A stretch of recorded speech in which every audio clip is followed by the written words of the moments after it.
Hey guys, and welcome to Quality Shot. I'm going to keep this review pretty short and sweet, not super long because there's not much to talk about really in terms of what went on. It was only 4 days, and I say 4 days, but it was really 3.5 days of play. England completely, comprehensively destroying India, and people were talking about the Asian century, etc. I'll tell you what, I don't know because this is the second time in let's say 6 months really that second time in a year that India being completely bowled over. But in saying that, they've also had some extremely impressive wins at the Gabba and Lords. So two blips, I don't know. Are they just anomalies, and why has it happened again? I don't have the answers, if I'm being honest with you. But what I can talk to you about is the match, what went on, and also a little bit about how it was won and lost, and a bit of analysis into that. So, first of all, let's touch upon India's first innings. So, clearly, India winning the toss and electing to bat first. Kohli, for once, winning a toss. This time it was at Headingley, though. Um, I think he thought, and what historically has been the case, that it's quite a good batting track. And then when it gets potentially a bit worn, it will turn a little bit. And, for the most part, it's somewhere where you want to, I guess, get a good early lead in terms of a first innings score, and then, go from there. Now, that's pretty much the thinking of India. And it backfired. I mean, it backfired hugely because what ended up happening is the conditions were overcast and the ball was moving around for some reason. Well, I say for some reason, but mainly because of a lot of skill from the English bowlers, but also the conditions helped as well. The pitch was doing something. It was enough. It wasn't horrendous. Like, it wasn't a case of, it was deviating a huge amount off the pitch in terms of seaming off the pitch. It was just a case of the England bowlers bowled well, and there were some very loose shots from some of the batsmen from India as well. And they just got completely skittled for 78. And it was just one of those innings where it happened in Test cricket. And that's why we love Test cricket, because after Lords, a lot of people would have been thinking India are going to be the ones who potentially could win by an innings and 76 runs. But instead, it was England in the next Test match here at Headingley that won by that margin. And it was shocking, to say the least, really. And but at the same time, wonderful in the sense that Test cricket is still and is very much alive, and that's what we like to see. So if we look at the 78 scorecard, I mean, you can see here Rohit Sharma, who is normally quite an aggressive batsman.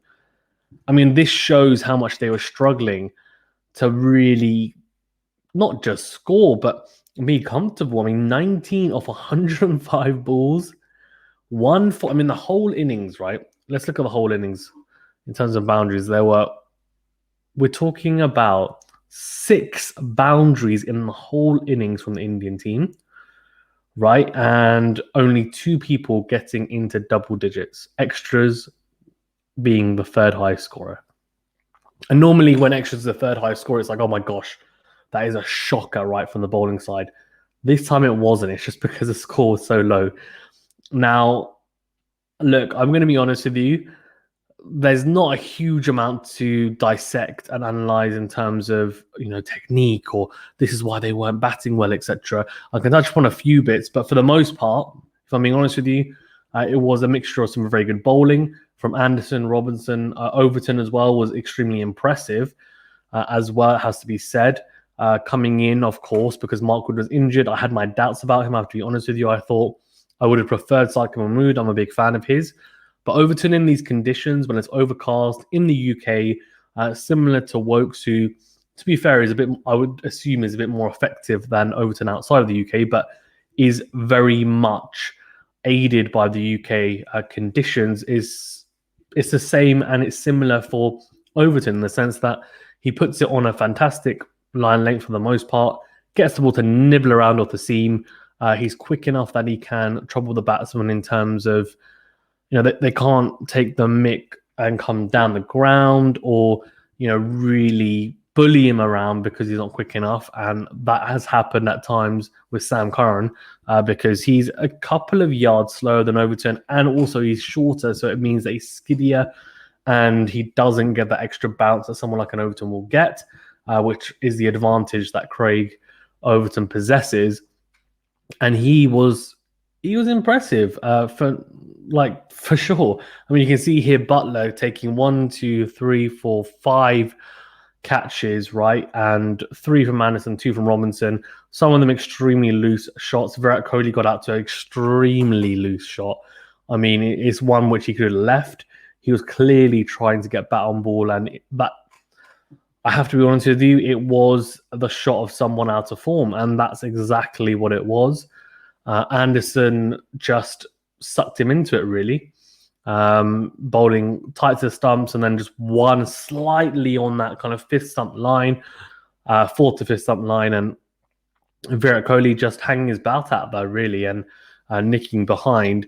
An interesting, I guess, technical point that Sky actually, I can't say that I'm the one that found out about it, but it was Sky Sports did a little piece on it, was Kohli's position at the crease and his setup, right, when he's taking guard and then also, I guess, preparing to receive the ball from the bowler. And one thing that he did, I guess, in 2018, where he made adjustments for England and talked to Nasser Hussain about it as well, was actually what he did, actually, which was really, really interesting, is he, instead of, I guess, opening his shoulders a bit more, which is probably what you don't want to be doing, his foot, so his back leg would be pointing, his toes pointing towards point or backward point rather than pointing towards extra cover or cover.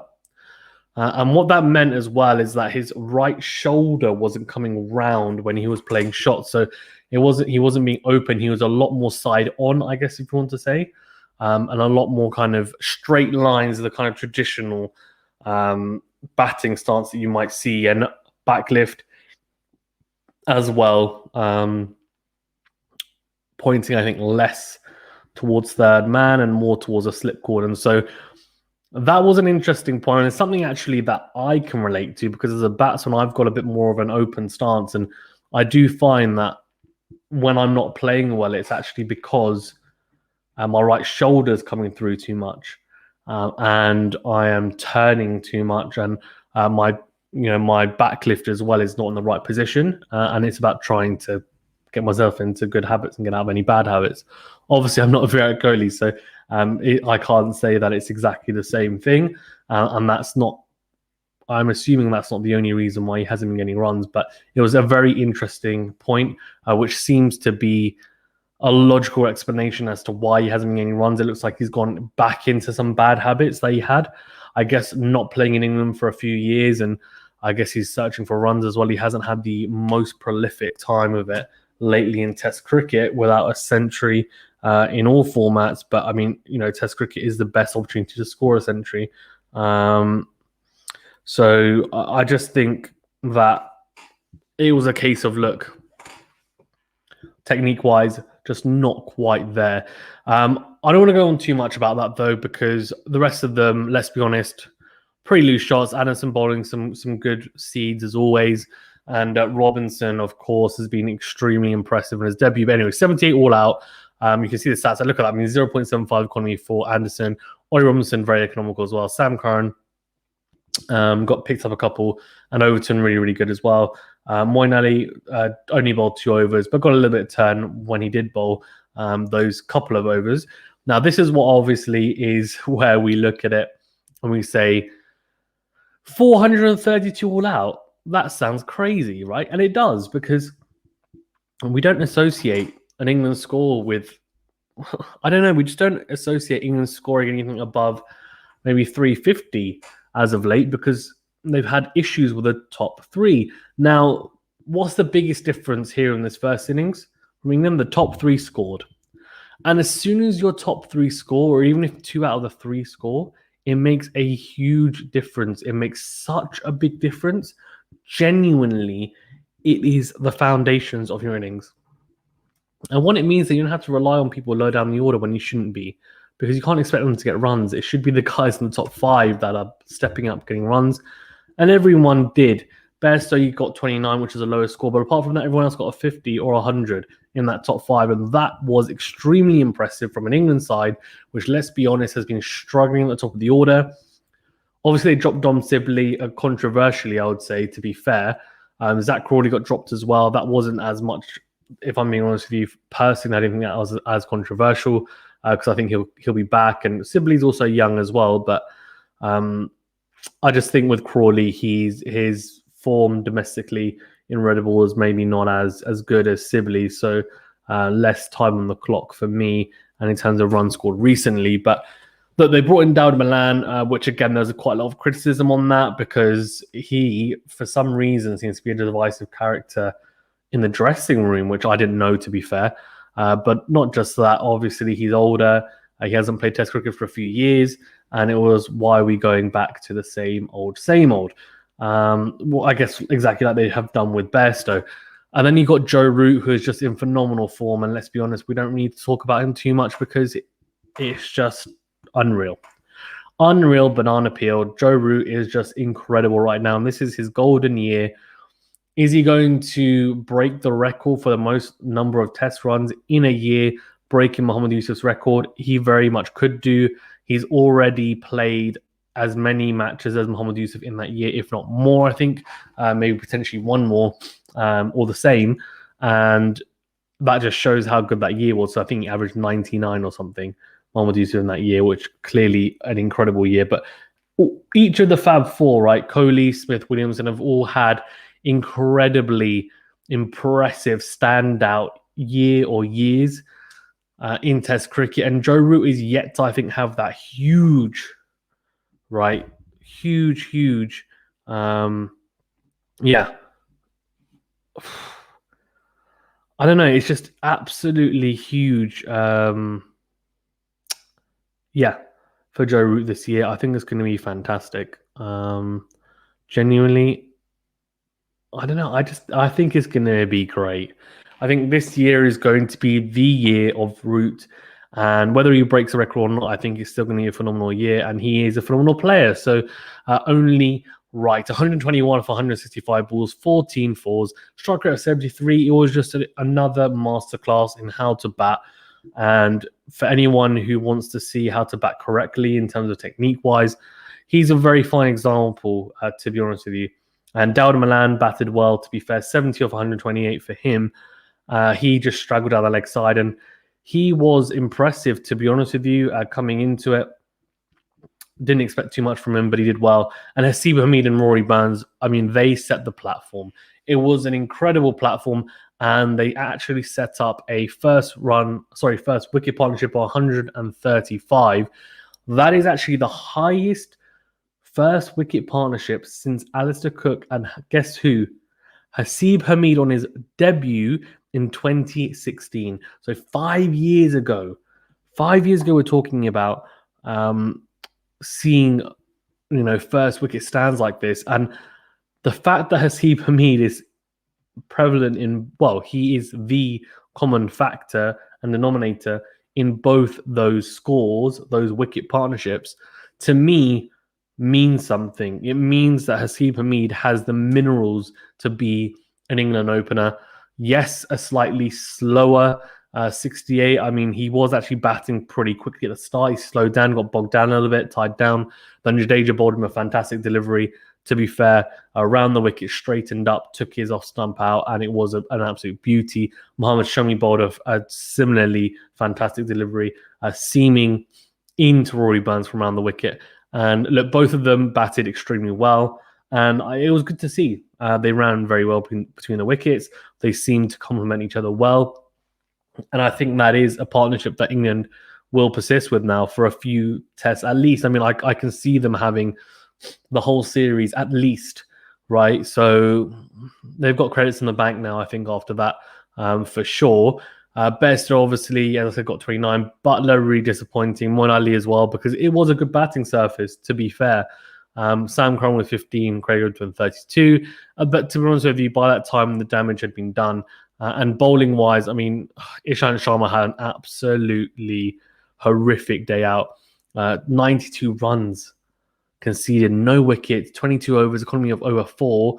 And the rest of them, Mohammad Shami bowled well, as I said, 4 wickets for him, but still pretty expensive. Siraj was pretty expensive as well, 2 wickets. So for him, Jadeja bowled well, I thought, for his 2 wickets, and Bumrah as well, probably the pick of the bowlers apart from Shami and Jadeja as well, but he was alongside them. I think Siraj and Ishant Sharma, especially Ishant Sharma, were pretty disappointing. Then India obviously having to...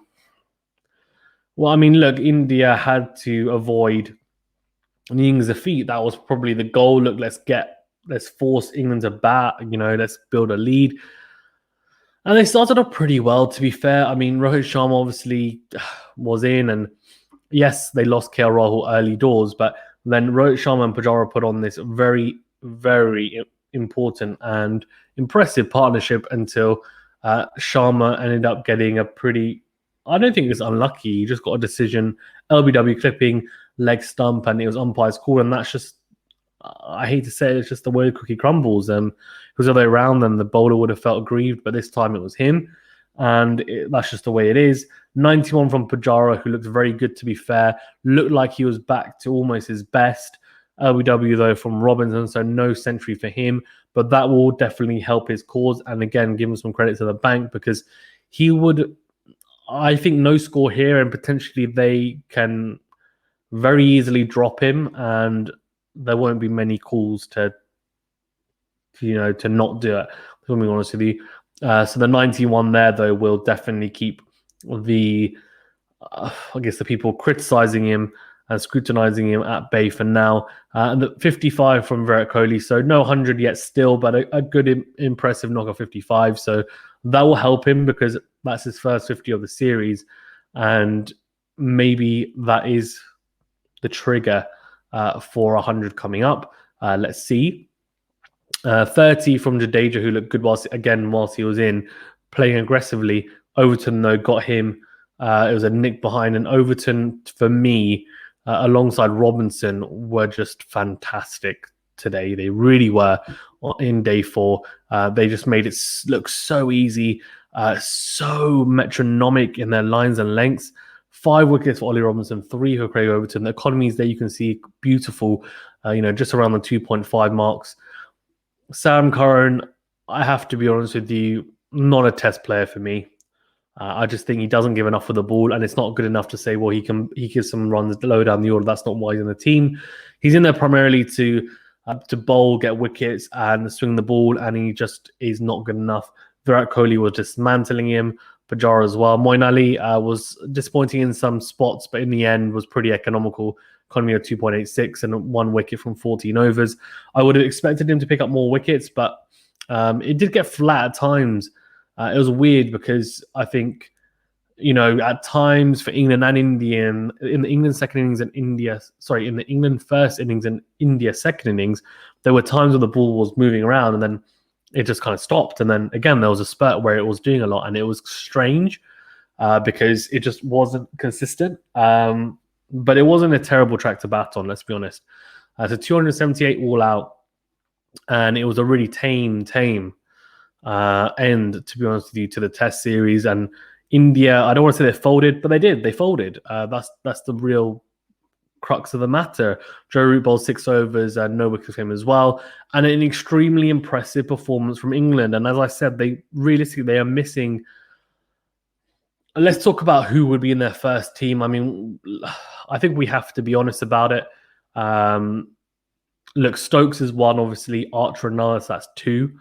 I think Wokes is another 3. Broad 4. So they're missing at least 4 first team players. Trying to think who else potentially they're missing, but let's say 4 of their first team players. Mark Wood actually 5. So that's 5 of their first team players, right?